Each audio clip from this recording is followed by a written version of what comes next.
Last week on A Dream Called Meraaai, we realized that at the speed things are happening in our bus to motorhome build, that we have to broadcast updates weekly. And so we have invented a new time, and that time is called Meraaai time. All right? My girls paid Meraaai a visit, and after months of being exposed, Meraaai put her top back on. This week the fat is in the fire when I realize I made a costly mistake. Oops. On the upside, it looks as though my fresh water tank issue has been solved, and Meraai's driver's cab doors have been tacked into place. All this and so much more in episode 53 of A Dream Called Meraaai.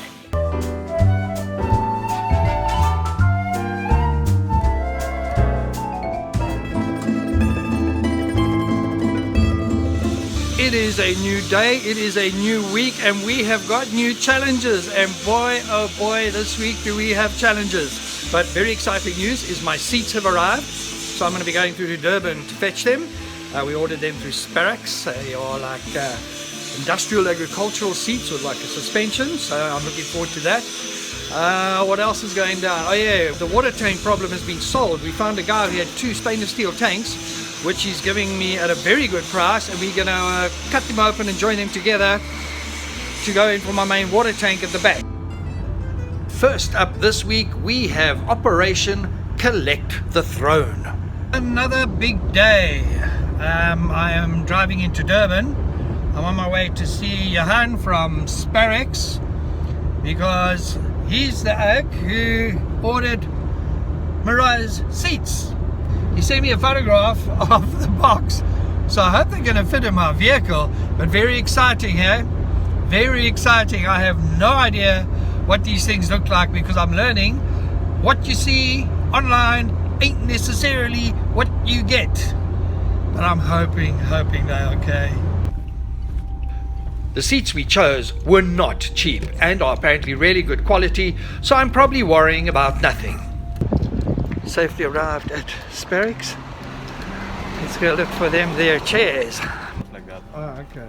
When the boxes were brought out, they were not as big as I thought.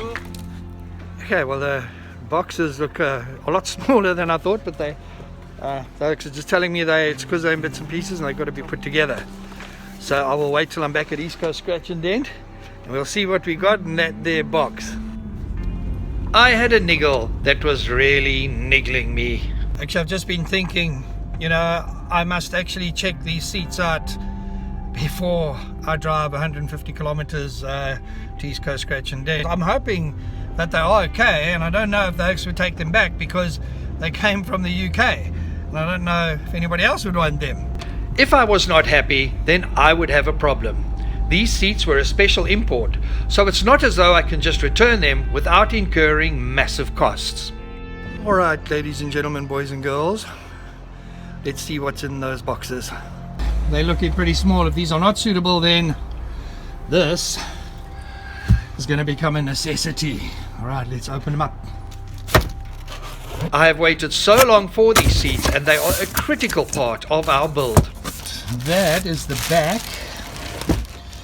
There's the base of the seat. It's nice and wide. Here's the armrest.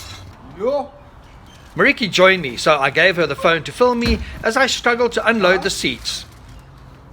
I think we're good. Then Mariki decided to test the product. Mind your head.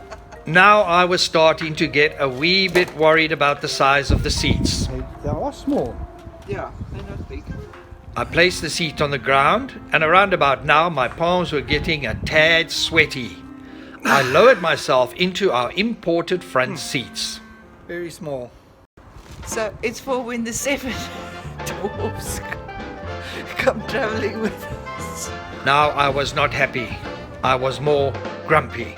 I think we might have to do some modifications here, Bram. Behind me is the city of Durban.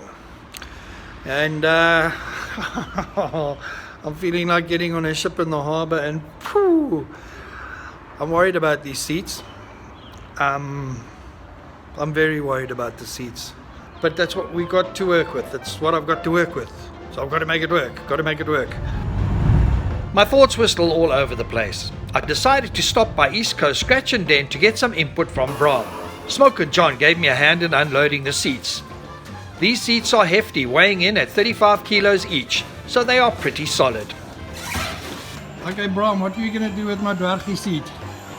You must lose weight, Philip. Oh, come on, bro. I'm busy. In fact, this week, with my calorie counting, I am down another 1.1 kilo, which means in total I've lost 6.7 kilos, and I am now in the 116.7 kilo zone. So, bro, I'm getting there. Philip, we can fix this. It's not a problem. I want Lance to take off this, the bolstery part of the seat. Can you bring the shell to me? Then I can cut this piece off at the back here and extend it and bring it up higher for you. I was feeling much better about things. It's good to know that the man who is in charge of helping you build your dream is also able to put one's mind at ease.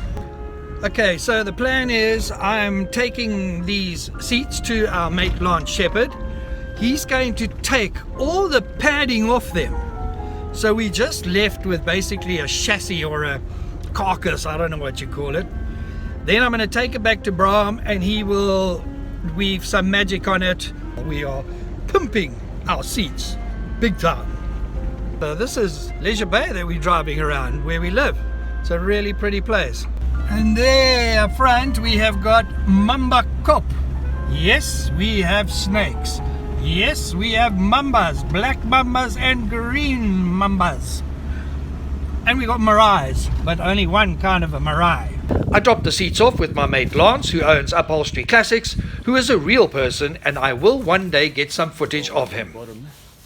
Back at East Coast Scratch and Dent, the doors that were hauled out of storage last week had moved. And if you look behind me, the door has been installed. Obviously all got to be made pretty, but yeah, you've got a door back on. Smok'in John has a lot more work to do on both the front doors. We also need to sort out the windows. The driver's door has also been installed, but there's quite a bit of work that still needs to be done on both of these front doors. The driver's door in particular, it's about 20 mm gap that we need to work out and just do some adjusting. Also, probably going to have to take quite a bit off the bottom of the door because with these new bigger tires, it will make an impact, and also for aesthetics, I want the doors to be sort of shorter, squatter, chunkier. Our mysterious seat man, Lance Shepherd from Upholstery Classics, did not waste any time in getting the seats back to Bram. Okay, so here we have our seat stripped to the Bay Essentials. The plan now is Bram is going to cut it here. He's going to remove that. He's going to put a space, probably about 200 mils, maybe even 300, to raise this. So that comes higher, which will give me a longer back, so that actually is a head support. At the moment, this thing is like at the top of my shoulders when I sit on the chair. So, and then what we'll do is Lance will make this cushion a little bit wider. And then I think we're going to have some real ballsy front seats.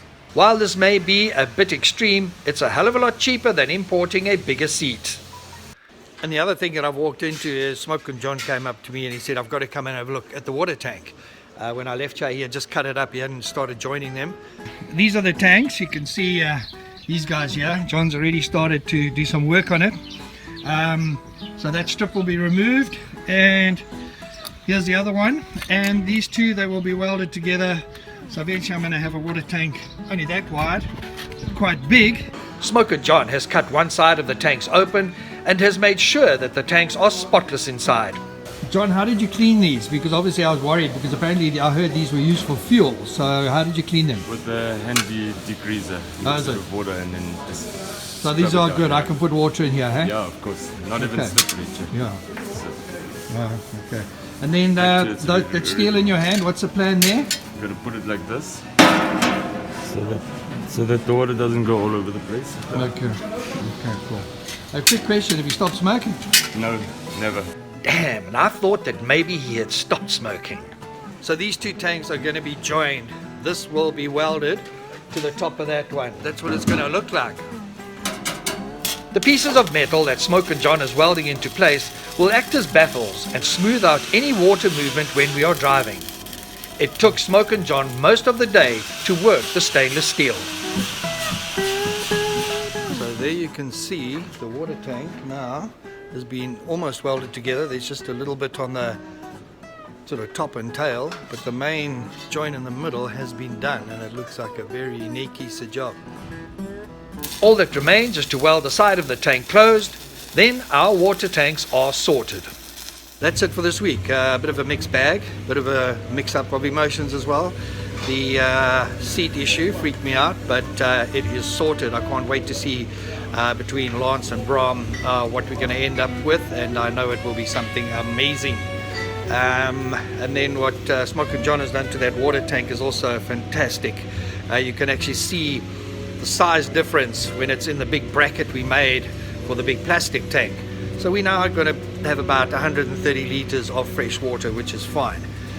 So yeah, all looking good. Oh, and next week, hopefully, we're going to start working on that engine.